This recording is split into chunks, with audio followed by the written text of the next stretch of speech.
The Gen 3 vehicle is not going to be sold before the end of 2025. Right.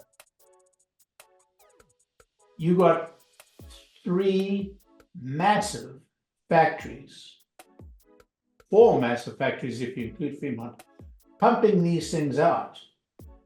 You have to sell them.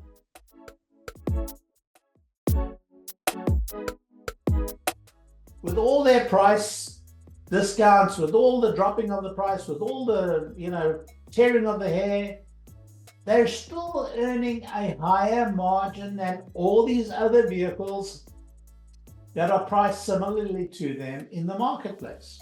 What can people be thinking? Somebody posted tonight something about, yeah, but if they kept their prices, they'd be making $30,000 a vehicle. And I posted back, yes, and they sell 2 of them.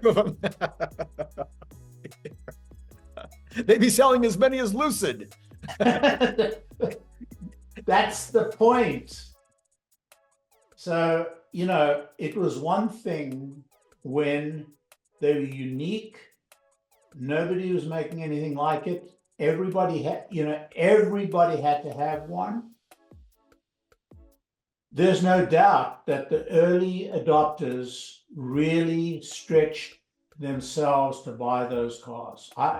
I mean, I didn't stretch myself because I was driving, high-end cars, but, and my neighbor also, a younger family than we are, but both professionals, both really good earners, they were driving high-end vehicles, but they were happy to go out and buy a Tesla. Well, that market, the total volume of that market is tiny compared to the volume in the middle market. Right. And there's some people, and there's some people that 40,000, over 40,000 is a non-starter. It's not even worth the conversation. Not some people, the majority. Right. By far the majority of people. So you can build a really nice, look at Mercedes and look at BMW. They built a really nice business at the top end in the 3 million plus vehicle market. And I've heard really very experienced auto analysts tell me, yeah, Tesla's going to be another Mercedes or BMW. That they'll top out at about the 3 million mark, 3.5 million mark, and that's it. So in order to actually build the volume, they're going to have to, and I've said this on this program, something else, they're going to have to expand the TAM of whom they're selling this vehicle to. And the TAM at, the $60,000 and up price level is there, and the TAM at the $40,000 and below price level is like they're, huge. That's what they're doing. So there's a profitable section of that group of people. There's a very profitable section. I was in it. Okay, even though I was a high earner, I had 4 kids, and my wife, she was a stay-at-home mom, and so I wasn't. Well, okay, sure, I had a couple of Jaguars and a Cadillac, but anyway, generally speaking, I was looking at the sports cars in the range of the Dodge Charger or Challenger, the Camaro, the Mustang. Those were the vehicles that I liked. I've been driving this Volvo 300 horsepower car, a little more expensive than those, but to me, that used to be a very, very big market.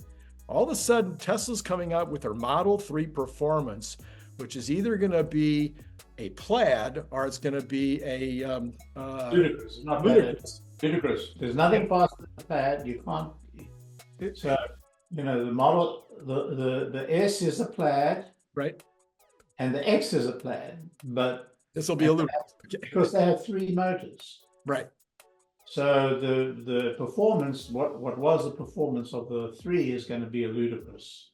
So it, to me, might pick up that market segment. I mean, if I was 5 years younger, there'd be no question about my buying that car. I mean, I'd just be waiting. I'd be putting my name on the list right now. Right. There's a lot of people that are 5 years younger than me.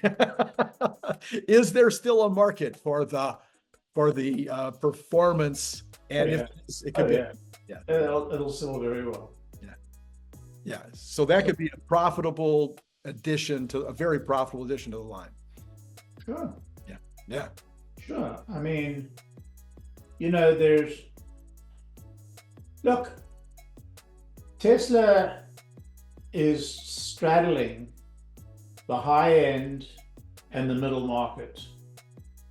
And I'm not sure they planned this all. I think that in the original plan, the next gen would have come a year and a half earlier, 2 years earlier. Then they would have kept the pricing of the high-end cars where they were. They would have brought out the next gen, and they would have straddled from that $50,000, $48,000, $45,000 level down. I don't know what the exact. I'm not a marketing thing is, but so they have to play the hand they've dealt, and there's no doubt that if the pandemic had not hit, the Cybertruck would have been a year and a half earlier. Gen 3 would be coming out now.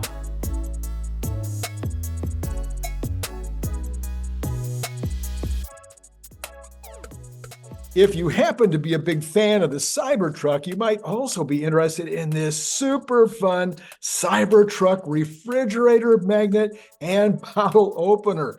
It is made out of super thick stainless steel, just like the Cybertruck, and it has this giant magnet on the back, so it's going to hold a lot of stuff on your refrigerator. It's an amazing gift, and it comes in that great gift box that you saw before that uses a magnet opener, just almost like an Apple box, like when you get Apple products.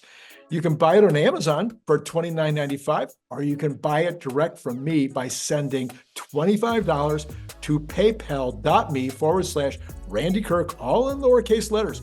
Please indicate whether you want the stainless steel look, or maybe you'd like to have this very clever camo version. And then if you're not in the US, please add $20 for freight. If you'd like more than one, please check the information below to get pricing, as well as all that information I just told you will be repeated in the information below. So once again, think about joining the channel, getting the up-to-date Tesla news every single day. I think you'll be glad you did.